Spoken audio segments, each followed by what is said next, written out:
Boa tarde, meus irmãos da Igreja Presbiteriana Nova Betânia de Mossoró e também das nossas congregações aqui de Mossoró, da cidade de Catolé do Rocha, na Paraíba, e no Rio Grande do Norte, as cidades de Patu, Almino Afonso e Antônio Martins. Vamos trazer o estudo da nossa escola dominical para os nossos irmãos. A partir de dezembro agora, nós estaremos, se Deus quiser, voltando, depois da segunda quinzena, aos nossos estudos, inclusive com as classes de crianças. Bem, vamos à leitura da Palavra de Deus, mas antes eu quero orar com você. Deus e Pai, que a Tua graça bendita e maravilhosa ilumine nossos corações e que o nosso entendimento, Pai, da Sua Palavra possa ser transmitida para os nossos irmãos e que possamos aprender e colocar em prática em nossas vidas, a Tua Palavra nos dirige e nos guia nessa exposição da Palavra de Deus. Em nome do Senhor Jesus, amém e amém. Nova Almeida atualizada. 1 Coríntios, capítulo 2, verso 16, eu vou ler até o 16, mas vou ler até o verso de número 8, que diz assim, Nova Almeida atualizada, no entanto, transmitimos sabedoria entre os que são maduros, não porém a sabedoria deste mundo, nem a dos poderosos desta época, que são reduzidos a nada. Pelo contrário, transmitimos a sabedoria de Deus em mistério, a sabedoria que estava oculta e que Deus predestinou desde a eternidade para a nossa glória. Nenhum dos poderosos deste mundo conheceu essa sabedoria, porque se a tivesse conhecido, jamais teriam crucificado o Senhor Jesus. O Senhor jamais seria crucificado, o Senhor da glória. Bem, estamos dando continuidade, né? Hoje, a exposição de 1 Coríntios, capítulo 2, versos 16 a 16, eu quero trazer você para a compreensão aqui, não de uma forma super teológica, mas devocionalmente, de cunho teológico, falar sobre a sabedoria de Deus, aqui correlato à sabedoria do mundo, não sei se pode dizer que o mundo tem sabedoria. Bem, na nossa introdução de hoje, como nós temos estudado esse livro de Coríntios e vários outros, a gente tem sempre no início dado uma sinopse aí de toda a história, do contexto da inscrição da carta e também da cidade e essas coisas todas. Mas vamos ver aí esses três versos, 6, o 7 e o 8, na nossa introdução. Depois voltaremos a eles como pontos e terminaremos também como pontos, 3 pontos para explicar aos nossos irmãos. Olha, a sabedoria de Deus. Meus amados, em relação a Deus, o Criador de todas as coisas, aquele que formou o homem e detém sobre ele todo o poder completo, absoluto e soberano. Deus detém tudo isso. O homem rejeitou este poder quando renunciou à vida e o poder desfrutar e alcançar o poder de Deus para a sua completa existência, criado para a vida e não para a morte. Infelizmente, o homem disse não a vida e sim a morte. Não foi como aquela brincadeira de Silvio Santos, o cara no quarto fechado, e aí, você quer esse carro, sim ou não, né? Aí o cara diz, não foi assim, né? Não foi nas escuras, não foi na... Deus, ele disse ao homem que se comesse da árvore proibida morreria. Bem, eu quero trazer para você que o homem errou e foi o responsável por essa tragédia em todas as áreas da vida. Ele contaminou, infectou o universo, o mundo, as pessoas, com essa decisão, queridos, que veio a prejuízo da humanidade. O homem foi o responsável. Bem, a consequência, obviamente, foi não ter o poder de Deus. Não ter o poder de Deus, que era a vida, não ter o poder de Deus na vida dele. E assim, a vida do homem passou a ser pecadora, e ele passou a agir ao contrário dele mesmo, contra ele, que ele não quis a vida, e contra Deus, que desperdiçou, preferindo a morte. Ele preferiu a morte e não quis Deus. Ele desobedeceu a Deus. Muito bem, o fator principal da sabedoria do mundo e dos poderosos foi em razão da desobediência do homem, que ao ser achado que estaria tendo o livre-arbítrio, que foi assim tão rápido, né? E o fez perder nessa primeira decisão, que trouxe grandes prejuízos para ele.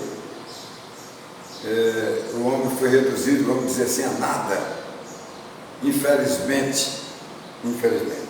Bem, em segundo lugar, nós vamos ver o verso número 7 na nossa introdução, para mais na frente também, mais na frente, a gente ter um ponto sobre esse verso de número 7. O verso 7 diz que o ponto 7 fala sobre a sabedoria de Deus, ele viu a sabedoria do mundo, que foi reduzida a nada. O homem perdeu tudo, agora vamos ver a sabedoria de Deus. Olha aí o verso 7. O homem rejeitou o poder de Deus, que seria para a vida, e ele rejeitou, porque Deus estaria com ele o tempo todo, para conduzir a duas mãos, né? As mãos de Deus, do Criador, e a do homem, criatura, no paraíso, para construir uma humanidade salva, desfrutando tudo de Deus, da glória de Deus, amados, para viver para sempre. Com certeza essa glória maravilhosa que nós aguardamos no futuro já teria sido antes dada, e aquele acompanhamento de Deus presente. Adão, onde é que tu está? Olha, meus irmãos, o homem rejeitou Deus. Rejeitou Deus na construção de um mundo perfeito, com gozo, com paz e alegria, para vivermos ainda hoje para a eternidade. Deus não criou a criação, o homem, e a criação, a formação do homem e a criação, para isso que aconteceu. Era para sempre. Era para isso aí. Não é? Deus construiu assim, um mundo perfeito, para durar, amados, para toda a vida. O homem continuaria sendo a cabeça, não é? Mas infelizmente o homem endureceu, foi a cabeça, e não aceitou a vida que Deus queria dar para ele. E agora o homem precisa, sabe de quê? Graças à sabedoria de Deus, de restauração da sua alma. Né? Ele morreu espiritualmente, porque ele morreu, preferiu a morte, morreu espiritualmente, e ele precisa nascer de novo para recompor o homem como um todo. É isso aí.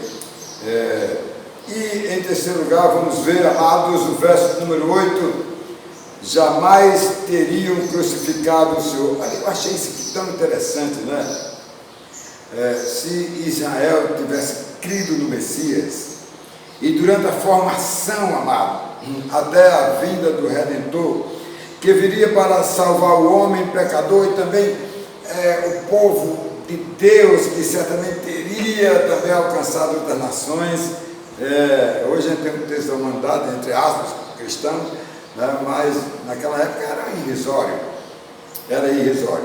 Então, se todas as nações gentílicas tivessem sido levadas a Deus, a esperar o Messias, e quando o Messias chegasse, ó, ia ser, né, aquele encontro maravilhoso, e aí a humanidade não teria crucificado o Messias, a coisa teria sido diferente. Ele viria como o Messias, ele viria para resgatar o homem, viria mesmo para resgatar o homem, certo? Viria. Israel, em toda a sua formação, sempre desobedeceu a Deus, sempre. E trocando Deus por deuses estranhos aí, deuses pindaíbas, palha, como diz Fagninho, Deus palha, pois se Israel tivesse a sabedoria, amado, jamais teria crucificado o Messias. A situação de desobediência foi muito grande. Eles ignoraram o Messias, amado, e seus corações foram corrompidos, meus queridos, pelo pecado que o levou à morte. Tudo isso. Vamos ver isso aqui agora. Vamos lá? Em primeiro lugar, o verso número 6. A sabedoria deste mundo. Olha, os experimentados ou maduros são os que conhecem a sabedoria de Deus, que nasceram de novo, que conta com a sua vida, o Espírito Santo. Essas são as pessoas maduras, amadurecidas, né? Crente que tem a influência do Espírito Santo em sua vida para poder compreender as evidências da sabedoria de Deus, não aceitará a sabedoria deste mundo. Não existe sabedoria nesse mundo. Os homens são ignorantes.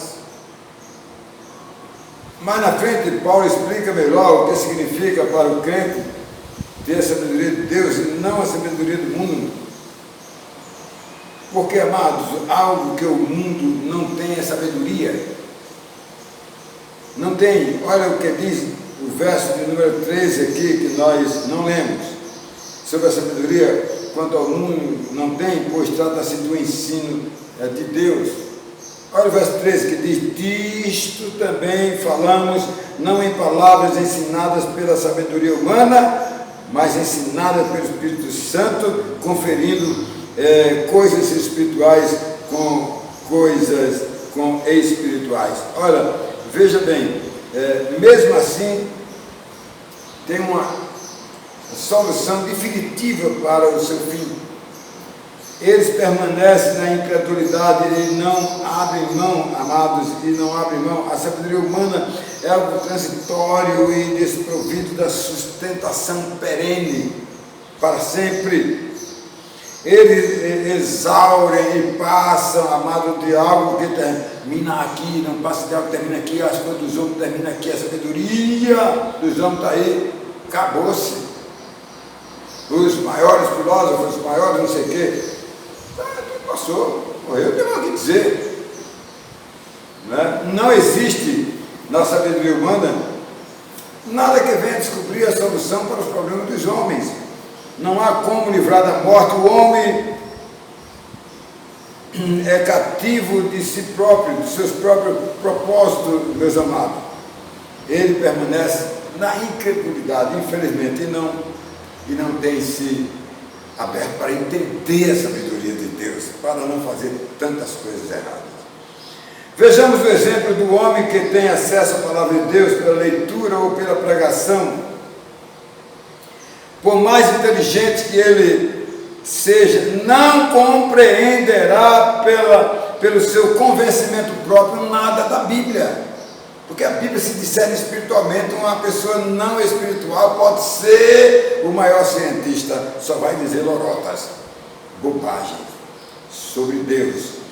Porque sem a ação do homem, a vida do homem, amados, é de não a compreensão, se for pelo homem, para o homem.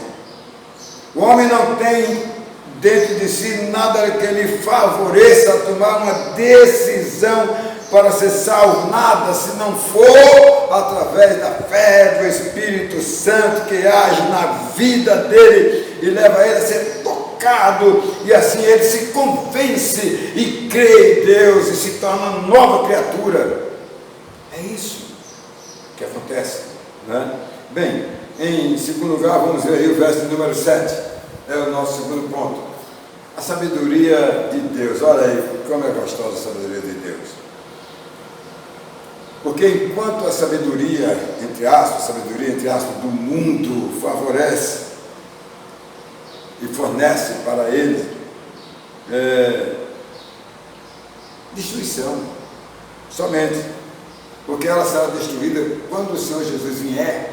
A volta do tribunal de Cristo vai proletar a sentença de extinção dessa sabedoria humana.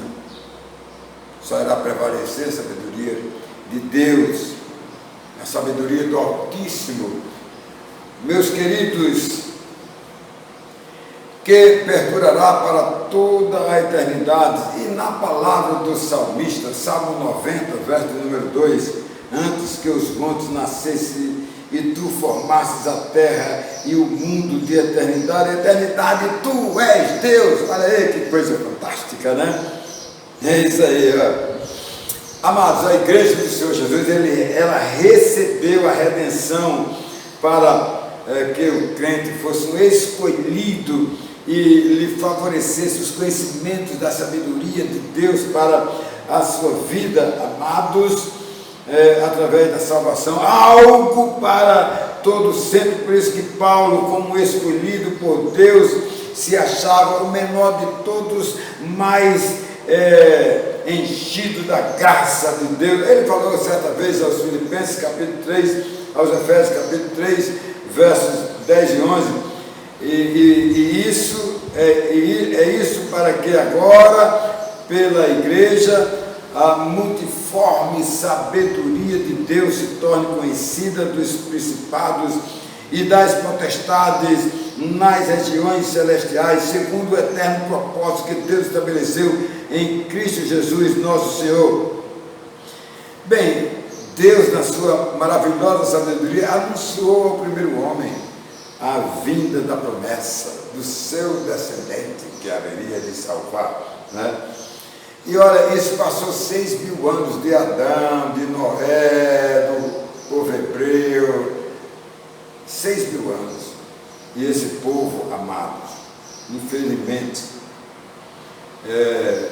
não satisfizeram a vontade de Deus, e não receberam, e não creram, e não viveram na promessa de Deus. Até os judeus que esperavam o Messias, que era o descendente do filho da mulher, né? Não creu. Alguns creram, mas a maioria não creu, porque ele viria com um plano estratégico para fazer a redenção da humanidade.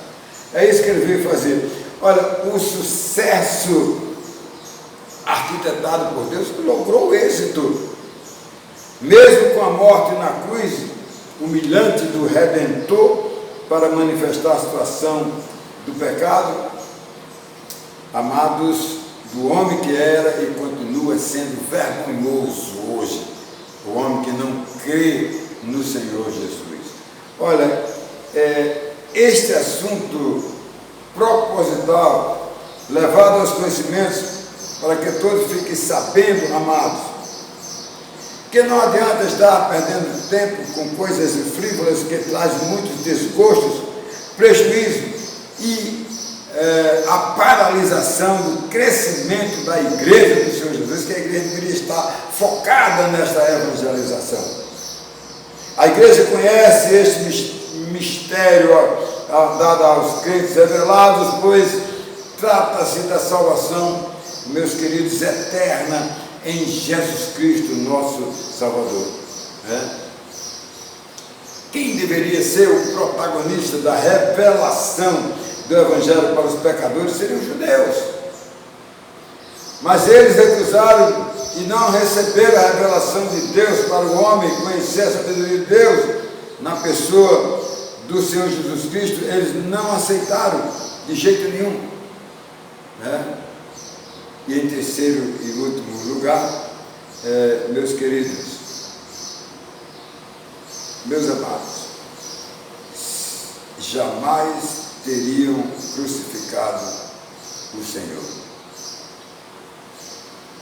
Se o povo de Deus tivesse recebido o Messias, meus amados, o segredo da promessa feita ao primeiro homem, Adão, e mais na frente a Abraão, eles conheceriam a sabedoria de Deus, amados, que lhes desvendavam assim o mistério para a salvação em Jesus Cristo. Como diz o verso que nós lemos aí, o verso 8, jamais teriam crucificado o Senhor se eles tivessem recebido Jesus, não teriam feito isso. Mas tudo aconteceu pela dureza, amada, e cegueira dos judeus que desprezaram o Filho de Deus, e muito pelo contrário, eles perseguiram Jesus, depois perseguiram os seus discípulos, e perseguem ainda hoje, né? Continuam perseguindo a quem traz as boas novas, a salvação para o homem. Infelizmente, olha, a ignorância do povo é tão grande que eles recusaram o Salvador legítimo, Filho de Deus, que veio, amado, para obedecer ao Pai, aqui obedeceu tintim por tintim. Fez diferente do primeiro homem, Adão, que não obedeceu a Deus.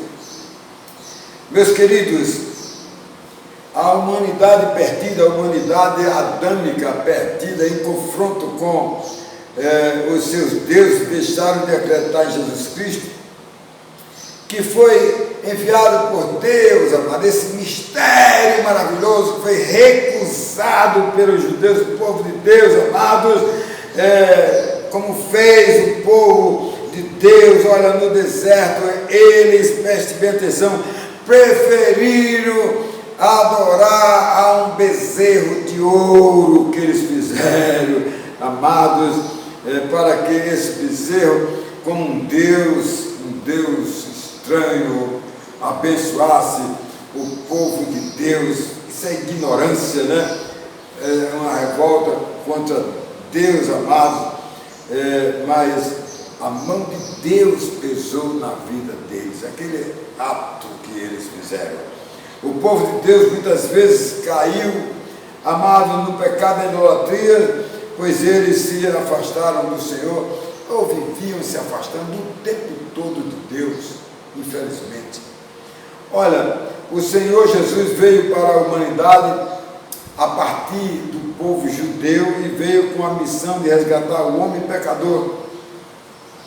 E lhe ofereceu o seu perdão, morrendo na cruz do Calvário. Olha o que diz Lucas 23, 34. Mas Jesus dizia: Pai, perdoa-lhes, porque não sabem o que fazem. Então, para repartir as roupas dele, lançaram sorte. Amados, quem mais sabia quem era Jesus Cristo? Era o povo de Deus, e o rejeitaram. E o rejeitaram. Esse povo de Deus, chamado também de judeus, de israelitas, amado, ele tinha outros nomes da aliança, não sei o que mais, não quiseram aceitar o Messias como ele veio, inclusive cumprindo todas as profecias, da maneira como ele vinha, simples, humilde, com a finalidade de libertar o povo dos seus pecados. Era uma ação espiritual de libertar o povo, era primordial, amado, mas foi infelizmente contestada, amados, pelo poder da terra, pelos homens que não receberam a vida espiritual que Jesus Cristo veio trazer. Os judeus ou ignoraram ou foram usados brutalmente pelo inimigo. Eu quero revelar alguma coisa aqui a vocês interessante, preste bem atenção, né? Imagine, o Filho de Deus foi o quê? Foi tentado pelo diabo, não só uma vez, muitas vezes, durante todo o ministério dele. Imagine se o diabo não tentou a esses homens fariseus, a esse povo, essa liderança aí do povo de Deus, dos judeus, dos israelitas, para se revoltar contra Jesus, e eles cederam ao diabo, ao inimigo. ao inimigo. E aí, crucificaram Jesus. Porque se eles, como diz o texto, tivessem sabedoria, não tinham crucificado o Senhor Jesus Cristo. Eu quero concluir. Concluir, como sempre, em 3 pontos. Em primeiro lugar, o alvo dos crentes é a verdadeira sabedoria de Deus, não do mundo. Ele precisa ter o cuidado de não deixar se atrapalhar com a sabedoria deste mundo, que a sabedoria do mundo é má, ela vai se acabar no julgamento final, não é? Por isso que o texto diz, sabedoria deste mundo, verso 6, não dá lugar a ela na vida. Em segundo lugar, eu quero terminar dizendo o seguinte: o cristão deste mundo não tem como se desviar, né? Porque eles têm a sabedoria de Deus. Está aqui no verso 7, ela é a norteadora de uma vida alcançada pela verdade para viver uma vida aqui na terra, sossegada, tranquila, feliz, esperando a volta de Jesus. E por último, amado, quantos ainda, queridos, hoje crucificam Jesus? Quantos? Em seus atos, em sua incredulidade, e somente o Evangelho pode levá-los a reconhecer, né, a missão de redenção de Jesus, e assim jamais crucificariam Jesus na sua vida, jamais negariam a Jesus. Olha, abra o teu coração, receba Jesus na tua vida e obtenha a sabedoria de Deus. Que Deus te abençoe. Amém.